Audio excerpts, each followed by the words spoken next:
जितनी भी माताएं एकादशी का व्रत करती बहुत ध्यान से सुनना आज की कथा हो, शायद जिंदगी में मिली ना मिली, और ये कथा का रिश्ता तो बहुत ध्यान से सुनना।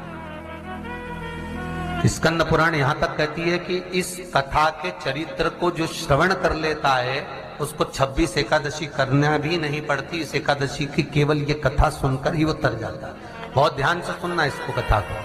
एकादशी के दिन जब आप जल शंकर को चढ़ाने तो रोज ही जाते हैं। जब एकादशी का दिन रहे और शंकर जी के मंदिर में आप जल समर्पित करें तो 3 बार मुख से स्वधा स्वधा स्वधा या स्वधा स्तोत्र का पाठ, जिसमें 12 श्लोक। 2-4 हैं, पैसा तो आ रहा है और घर में टिक नहीं रहा। डॉक्टर में, पुलिस में, एक्सीडेंट आदि में, कहीं गलत जगह पर व्यसन में अगर पैसा जा रहा है, जुए में, मांसाहार, मदिरा पान, या कहीं आया पैसा आने में कमी नहीं, आ रहा है पर टिक नहीं रहा, रुक नहीं रहा।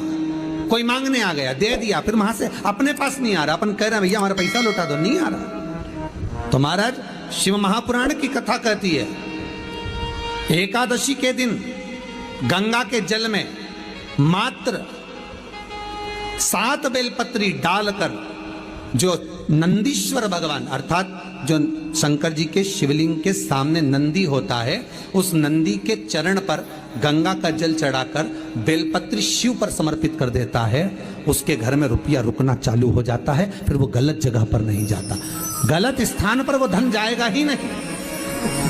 तूने स्वीकार किया, मांग तुझे क्या चाहिए।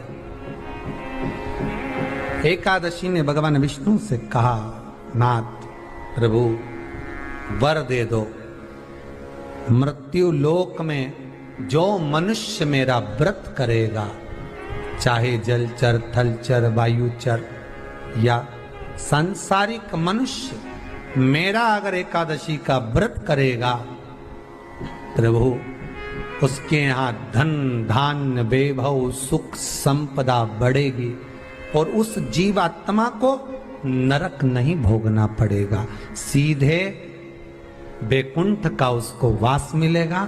जब जीव आत्मा को लेकर चला जाएगा, यम के दूत जब बंदी बनाकर ले जा रहे होंगे उस जीवात्मा को, जिसके प्राण छूटे होंगे, यम के दूत जब बंदी बनाकर ले जा रहे होंगे, तब मुझे वर दो कि मैं इसका हाथ पकड़कर बेतन्नी से पार उतार कर सारे नरकों से निकालती हुई आपके धाम में लेकर आऊं। भगवान ने वर दे दिया, तथास्तु। हे एकादशी सुनो, मृत्यु लोक का मनुष्य अन्न का त्याग कर कर, क्योंकि अन्न में एकादशी के दिन पाप पुरुष रहता है, अन्न का त्याग कर कर एकादशी के दिन जो मनुष्य तुम्हारा व्रत धारण करेगा, उस व्रत को करेगा और उस व्रत को धारण करेगा, उसकी मनोकामना पूर्ण होकर वो मेरे ही धाम को जाएगा। ये तो हुआ एकादशी के जन्म की कथा।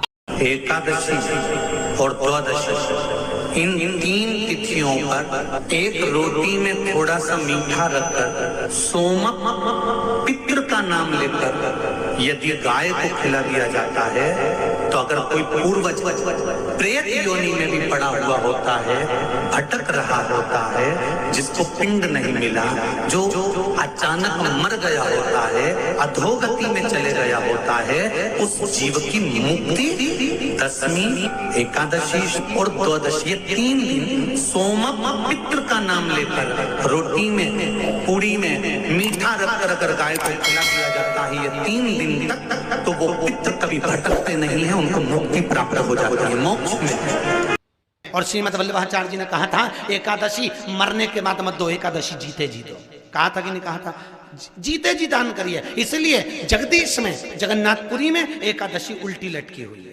करें आपने दर्शन, जगदीश में एकादशी को उल्टा लटकाया। क्यों? क्योंकि वल्लभ ने कहा कि एकादशी जीते जी दो। कई पंडितों कहते हैं तुम्हारे दादाजी मर गए, जब 12वें का दिन होता है ना, तो पंडित जी संकल्प छुड़ाते हैं, दो एकादशी। बड़े बेटे ने 5 दे दी, छोटी बहू ने 3 दे दी, उसने 2 दे दी, उसने 2 दे दी। तो क्या तुम्हारे दादाजी भिखारी थे जो तुम्हारी एकादशियां लेकर जाएंगे?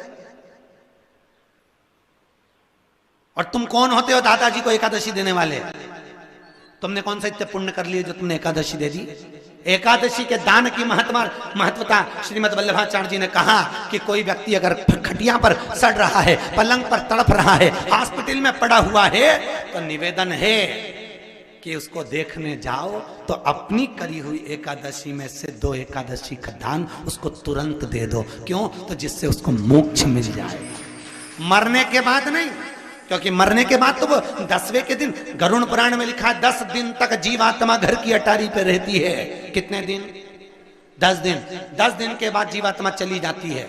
कहाँ जाती है? उसको जहां जाना है। 3 दिन में चावल को भोग भोगना पड़ता है जीवात्मा को। 3 दिन नरक का भोग भोगती है, उसके बाद स्वर्ग का भोग भोगती है। 18 दिन में ये प्रोसेस पूरी हो जाती है। कितने दिन? 18 दिन। 18 दिन के बाद में उस जीवात्मा को धान के खेत में पटका जाता है।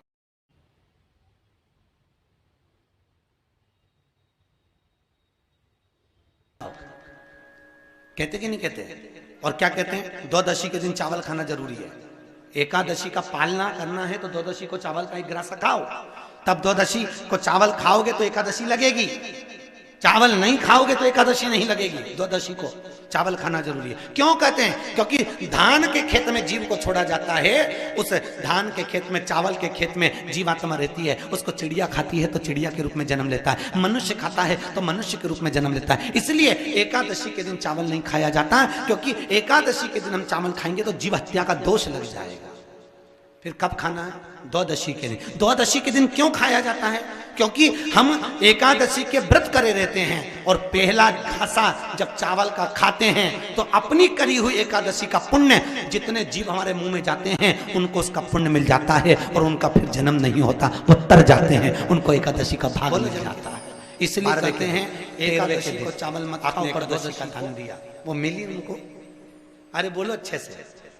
कई तो अभी तक कर रही होगी, हमारे दादाजी के निमित्त की कर रहा है, कर ले। 10 दिन तक जीवात्मा है और आपने एकादशी कब दान दी?